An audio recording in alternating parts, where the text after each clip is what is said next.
This is a journey into sound. A journey which along the way will bring to you new color, new dimension, new values, and a new experience. Welcome to the G-Spot Podcast. I'm your guide, Katie Silcox, bringing you your weekly self-love soundbite. Join us for conversations around sex, spirit, and all things self-care. All things self-care. All things self-care. This is a journey into sound. Uno, dos, tres, cuatro. You are a G-Spot Podcast with Katie Silcox. So today we're going to be talking all about the breasts and the boobies. And really what we're doing here at Shakti School is a revival. That's really what Shakti School is. It's a revival and a reworking of ancient technology in a way that really works for modern women. Ayurveda itself says that if you can't adapt ancient teachings to meet the time, the place, and the community, the people from which you come and in which you find yourself, then the teachings aren't evolving. So today we are both reviving something lost and we are adapting it to the reality of modernity, which is a very different place than where the Ayurvedic ancients found themselves 4, 5 to 1,000 years ago. I mean, India 80 years ago was a very, very different place. I mean, even India in the 1980s was a very different place than India now. And I know this because of friends that have spent a lot of time there. And so India herself is adapting these teachings of Ayurveda to modernity. And with COVID, it's even greater time to lean into these ancient practices. So today we are talking about a real rediscovery of the ancient teachings around a woman and her breasts. When we think about breast health, we may not think directly and immediately about womb health. But what energetic medicine teaches us, and especially Taoism and Tantra and Ayurveda, is that there's a direct cord of energetics that runs from our breasts all the way down to our womb. One could say that they mirror one another. They are organs that reflect one another.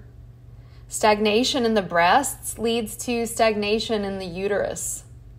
Stagnation in the uterus leads to stagnation in the breast. It's the same channel. It's a similar vibe of what happens with the heart and the mind.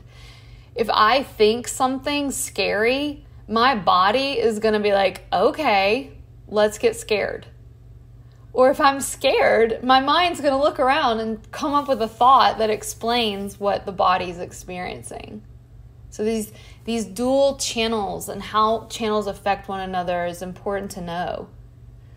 Our breasts are an incredibly important site for the inner alchemical transformation process that happens in a woman's body.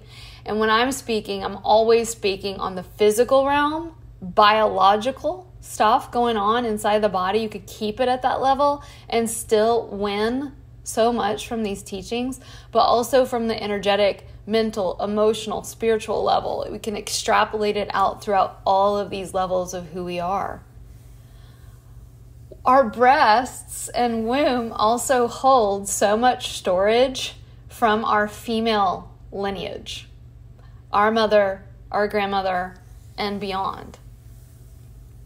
So the question we have to ask ourselves is, what is my relationship right now sitting here to my breasts?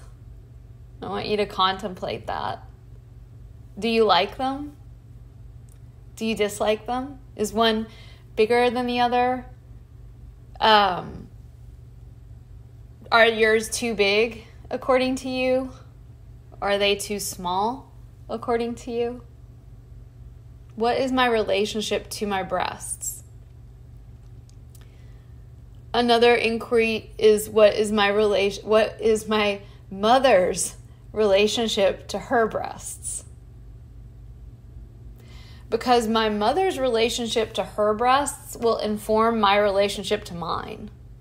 If indeed your mother was around and initiated you into the arts and practices of womanhood, especially related to our menstruation and puberty.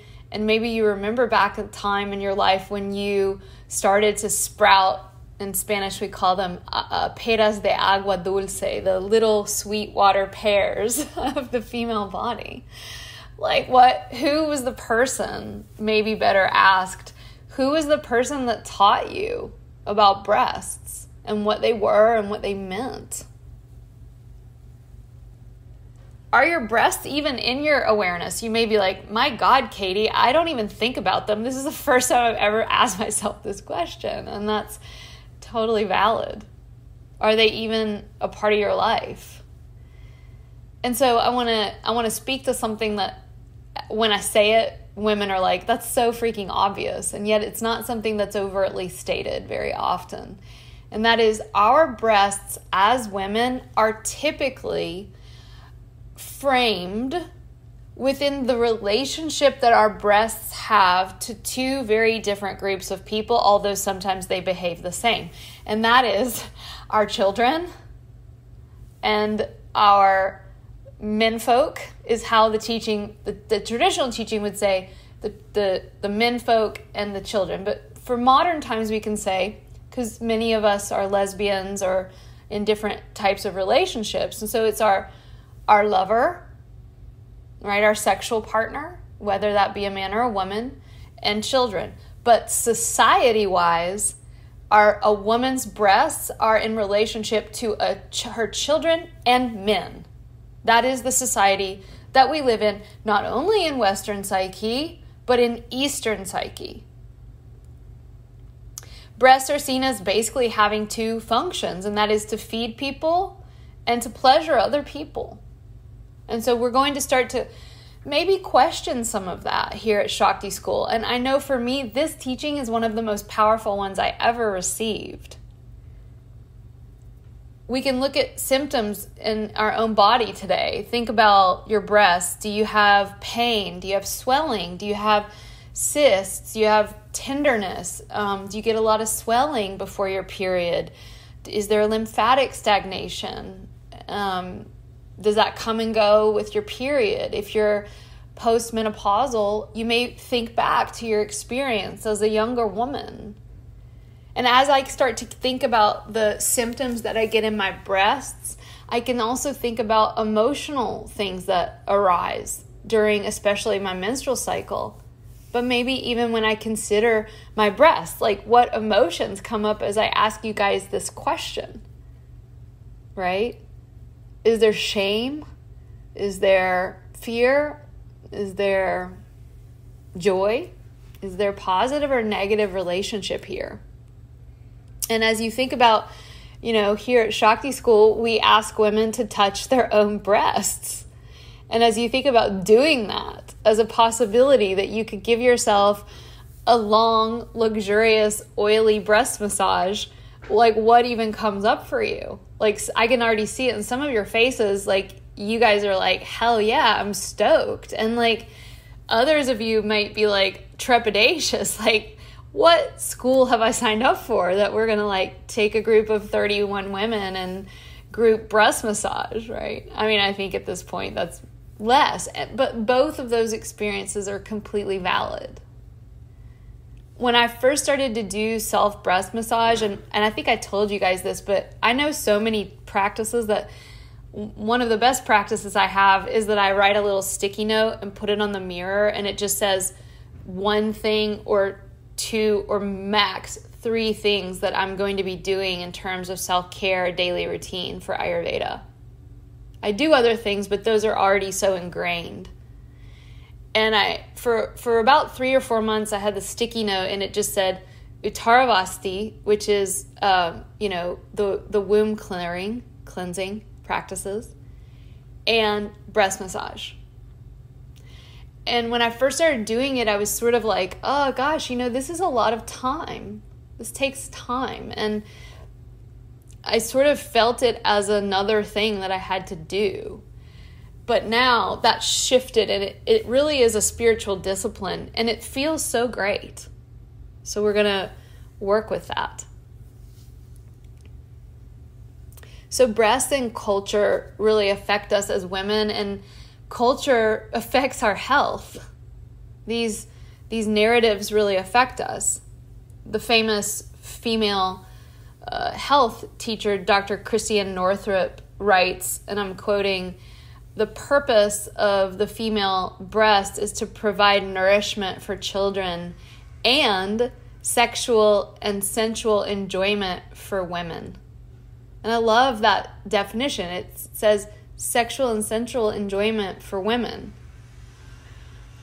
You know, growing up, think back upon like your relationship to your breasts and your mom, as I said, and I think many of you guys listening could agree that most of our moms didn't sit us down when we started to go through puberty and show breasts or maybe even be curious about our breasts as girls and say to us, "Hey, I want to give you this secret piece of information, and maybe just keep it to yourself for a while, but you have a secret, sacred medicine chest that is sitting on your body, and it's going to start to grow." And you're like, "What? A sacred, secret medicine chest? Wow, I can't wait." Right? That didn't happen for so many of us. So today we're going to be really reinitiating ourselves into the breast area as a sacred spiritual portal for women. That for many of you, I'm sure, might be the first time. So it's a big deal. Growing up, we didn't learn, not only did we not learn that these are like sacred energetic portals that actually have the potential to help us heal our bodies and to do other things involving tantric manifestation arts, which we'll get to, but we also didn't even just learn about their incredible physical function. And that really is something that's important to learn. And you're going to be with Cassandra Fox later, who's going to teach you guys more about this. But today we're going to be focusing mainly on that sacred spiritual potential of the breast, but also their capacity to heal our bodies. Another problematic thing about our culture is that we've been indoctrinated to think of our breast as an organ for the male gaze and his pleasure, and just really, again, going back to not making it all about men, although that is the dominant paradigm, but the gaze of other people. You know, if you look at advertisements, it's basically just boobs. Like ads are basically just breasts for so many things, right? Breasts sell things. And like that's not even to mention the more insidious aspects of our culture, which is dominated by pornography and just like what the breasts are. But in conclusion, you know, this idea of our breasts being things for somebody else. Another thing that the modern kind of pseudo porn of advertisement teaches us as women is to unconsciously download this idea that I can use my breasts to get things. Okay, now here's where I want to play with this realm as a tantric. Tantra agrees. Now, if you've ever hung out with a large and in charge black woman with breastises, like there is something about huge boobs that is magnetic, right? And you just want to be around it. You want to lay on it. You want to be near big boobs because she's got just a ton of this breast Shakti. Now, that's not to say us smaller breasted ladies, which of course I'm one of, don't have it. We have it in supply, right? And I'm going to teach you guys tonight how to increase that. Everybody interested? You still want to hang out? We're going to build our breast Shakti. So Tantra knew this. Our modern world intuits this.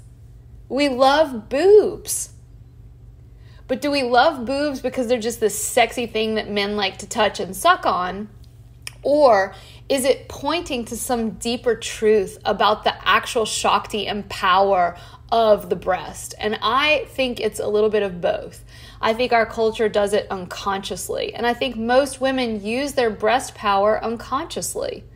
There is absolutely nothing wrong with celebrating the fact that your breasts are power centers of allurement. I'll say that again. They are power centers of allurement. They are magnetizing centers. They suck things into them energetically. You feel me?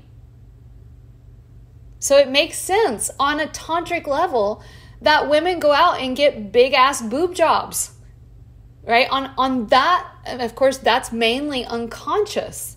So the next time you see a woman, and it may be one of you, the next time you see a woman with a boob job, hold off on judging her. You know, in the Ayurveda, yoga, natural health world, there's so much freaking judgment about women with plastic surgery, with boob jobs. We're not doing that.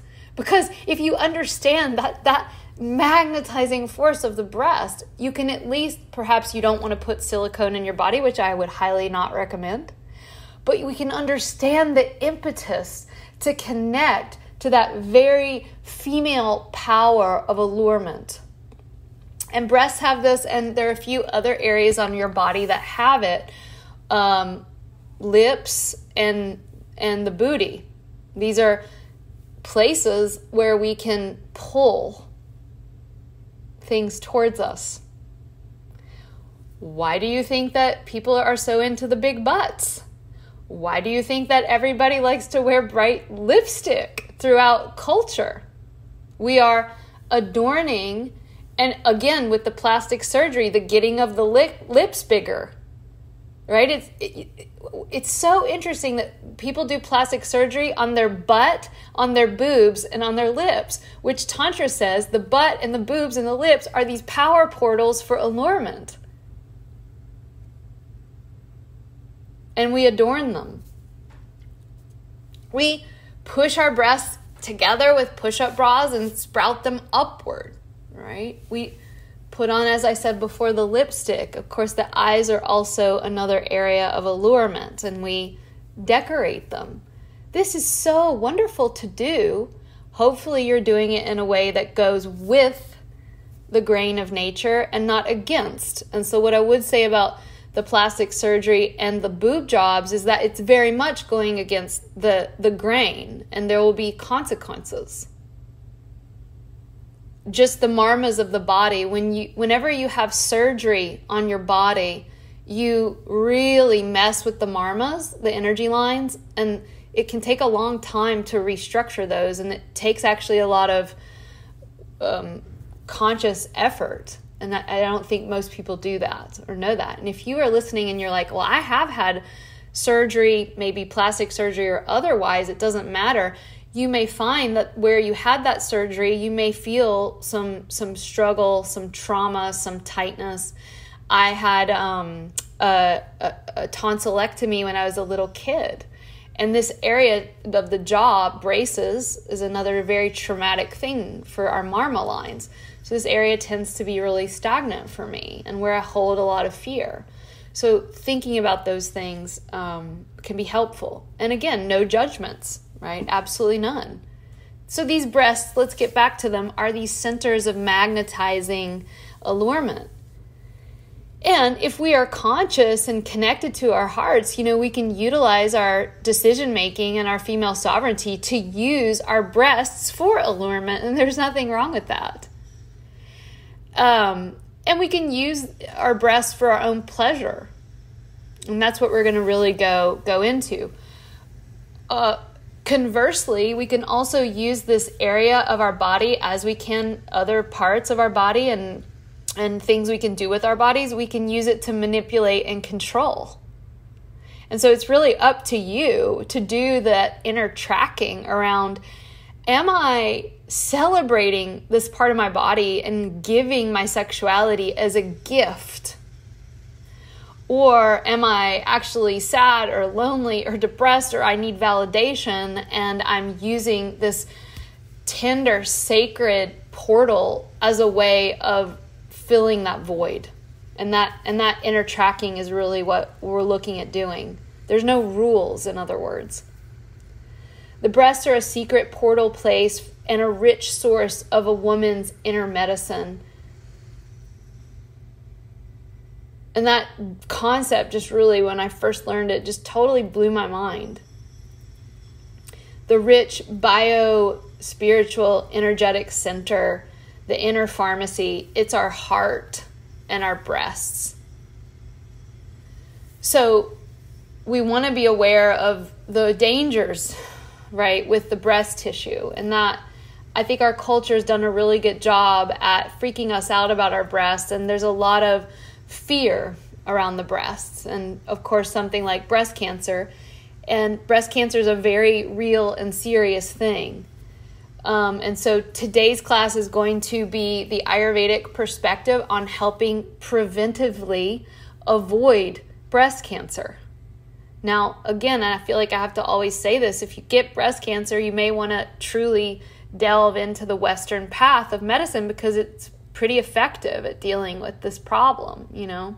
But for now, those of us that aren't dealing with that, to really take seriously this job of prevention. So this matters if you are, you know, a young woman after puberty, or if you're a 70-year-old lady. Like we can always take care of our breasts and change the landscape now. Some of my study around this has come from, of course, Ayurveda, but also from the Taoists.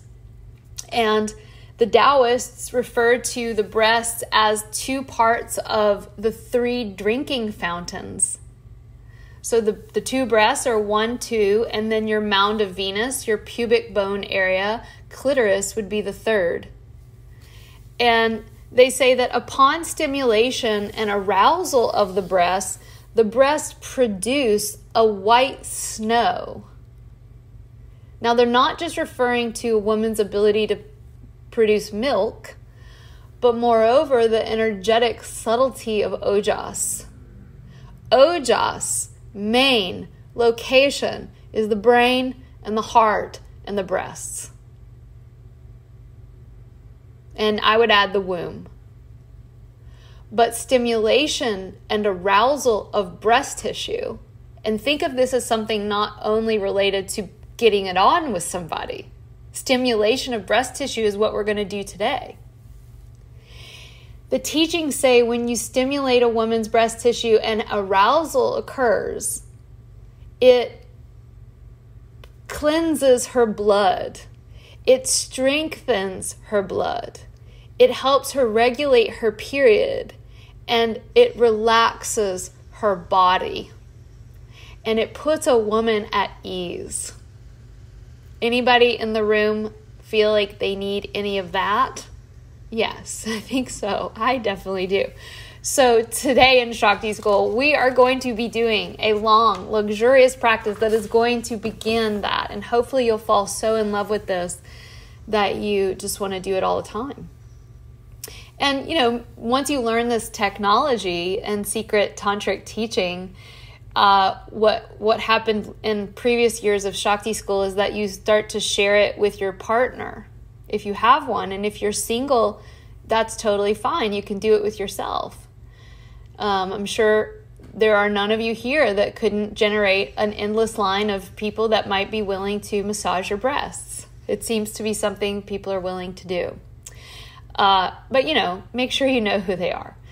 So one of the biggest complaints with myself, and I think with so many women that I work with and just doing Shakti School for a number of years now, is that a woman never feels like in many cases in sex that their partner spends enough time on her breasts. I'm just curious if anyone else is like, you know what, I would like for you to spend a really long time there. And I think and you know, I'm not a lesbian, and I don't have not had a lesbian experience, for the record, and you know, life isn't over yet, so who knows. But like, I have noticed that with men, it's like because they don't have breasts, it's like they don't understand, right? And I think that they don't get how long it actually takes to stimulate that area, and it takes really 15 to 20 minutes. 15 to 20 minutes. So hashtag call me. Carly, I love you. That is hilarious. So last year, we had so many women saying that they showed this video to their partner and it really was helpful. And so I give you full permission to show this to your partner and maybe inspire them. And when I say show this, I mean not to make them feel bad, but to say, look, none of us received this education. Women didn't receive this education and men didn't receive this education. And to think that a man is going to magically know that he needs to spend 15 to 20 minutes and to do various different techniques on your boobs is ridiculous. Like, unless this man has spent his whole life studying Tantra, and usually those guys are the weirdest, creepiest dudes ever. Like, unless that's been the case, like, you got to teach them. You got to teach them. And we don't let men in Shakti school, so it's our job, right? So the breast needs time. The two breasts are also called the guardians of the heart. The breasts may seem like a very yin place, and indeed they are. But if the yin-yang symbol were just the heart and the heart would be more yang and the breast would be more yang and the heart would be more yin. So the breasts are the guardians of the heart. They are two soldiers that are sitting on the sides of the heart. Sexually, the guards need to relax through massage. If you want to relax into your sexual potency and into orgasm, the guards have to let down their guard. And how do you get the guards to let down their guard? Massage. Now, I'm speaking about sexuality, but we need to do this whether or not we're in a relationship with anyone or not. In order for a woman to freaking relax, she's got to let down her guard. And we know from body yantra and the nervous system that the chest area, the rib cage, the collarbones in general tend to be this place where we get so emotionally guarded, right? I know that's definitely for me. It's like challenge comes along, especially relational challenge, and this whole area just seizes up. And so this is the most important area to loosen, especially when we talk about our ojas and our sexual enjoyment and our libidinal health. And so it really has absolutely nothing to do with a penis and a vagina. It has everything to do with you as a 20-year-old to an 80-year-old, 90-year-old, 100-year-old woman having sexual vitality.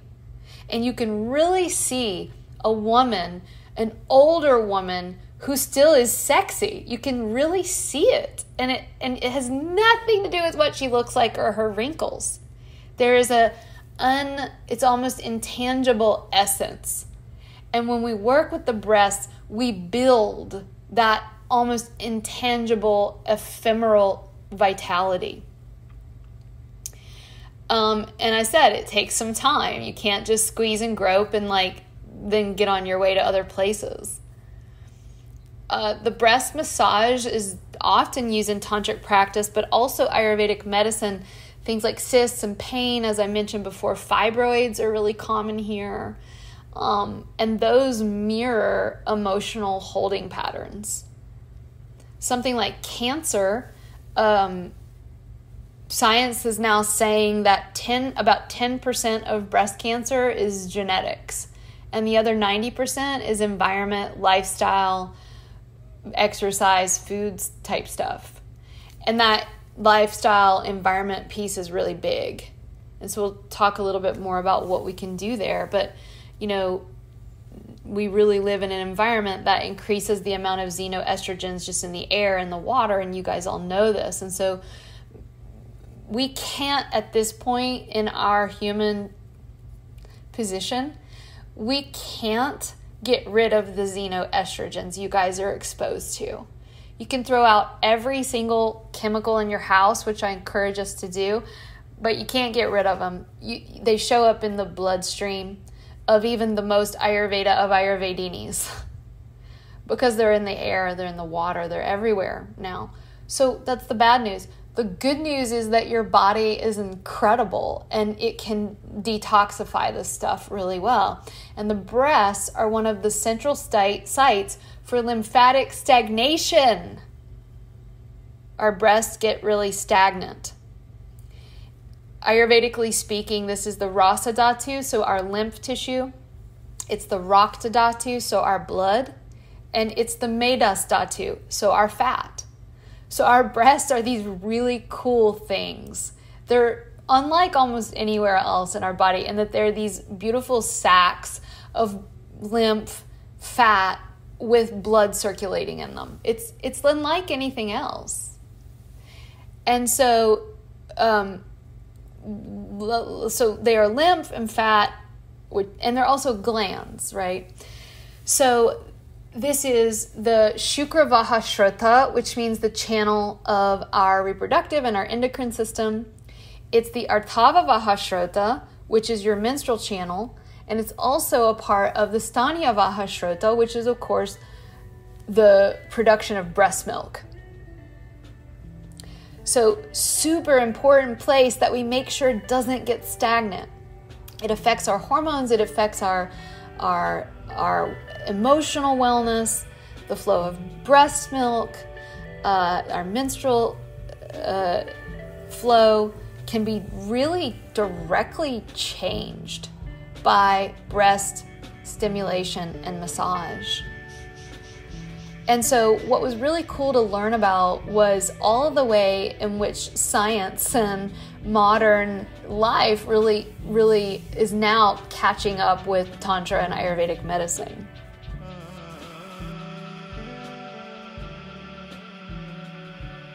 Hey Geek Spot listeners, it's Amari. That was the intro to one of our weekly Ayurveda school lectures. If you're interested in joining us and you want more like that, you'll have to join the program.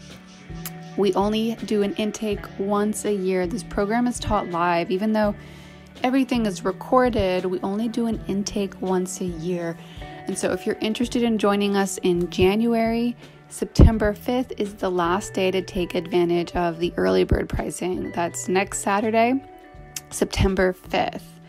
And of course, you can continue to find lots of free content on our podcast feed and on our blog about women's health. Go to theshaktischool.com/blog or /podcast. I hope you have a lovely week. We'll be back this fall with our regular episodes, and we'll see you soon in your inbox or in your earbuds. Much love.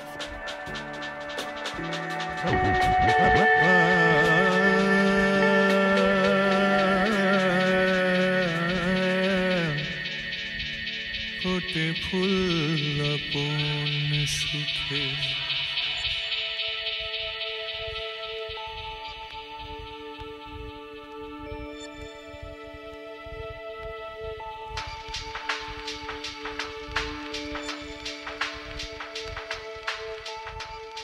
fote phul